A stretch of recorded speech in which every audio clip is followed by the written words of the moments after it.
The winter of 1917 was the coldest France had seen in 40 years. In April, there was still snow on Vimy Ridge. The Germans controlled the ridge, and thousands of French and British lives had been lost trying to capture it. Now, it was the Canadians' turn. At 5 a.m. on Easter Monday, April 9th, 30,000 troops huddled below the ridge, many of them in subterranean caverns that had been dug, waiting for the signal.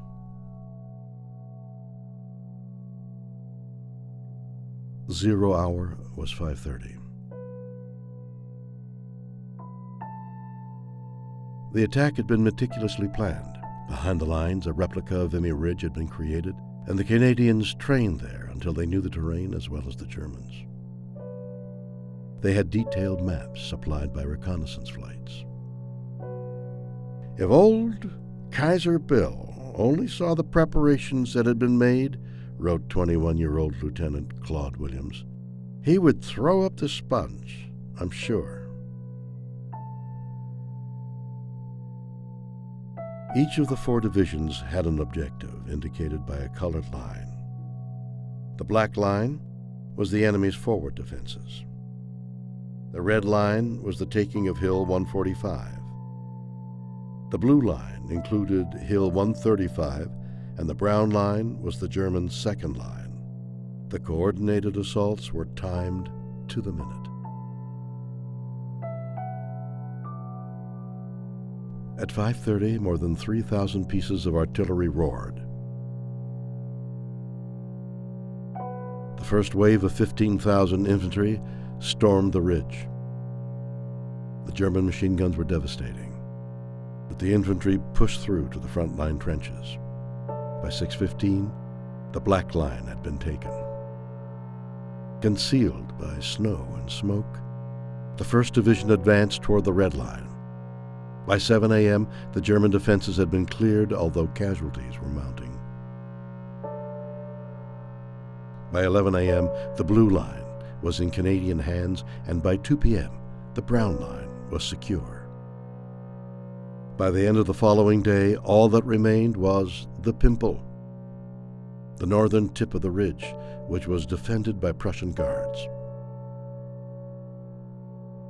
At 5 a.m. on April 12th, the Canadians hit the Pimple with heavy artillery.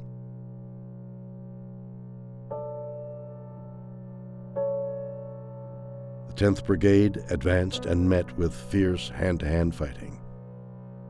By 6 a.m., the position was taken.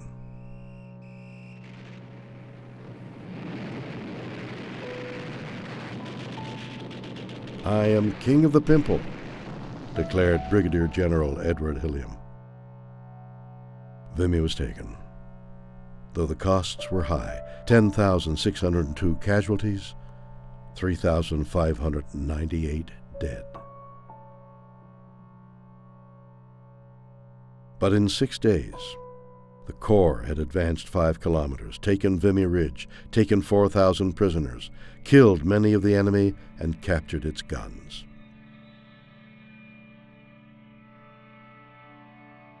"The grandest day the Corps has ever had," said Major General Arthur Currie. "The attack was carried out exactly as planned. The sight was awful and wonderful." Vimy Ridge defined the Canadian Corps. It was filled with men who had been born in Britain, but they now considered themselves Canadian. They had proven themselves as an elite corps. They had accomplished what the French and British couldn't.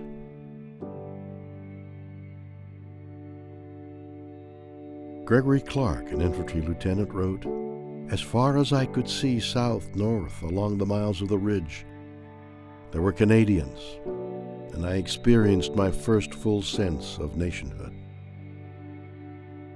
At home, the country felt the same way. Vimy Ridge became a touchstone of Canadian nationalism, our proudest moment in the war."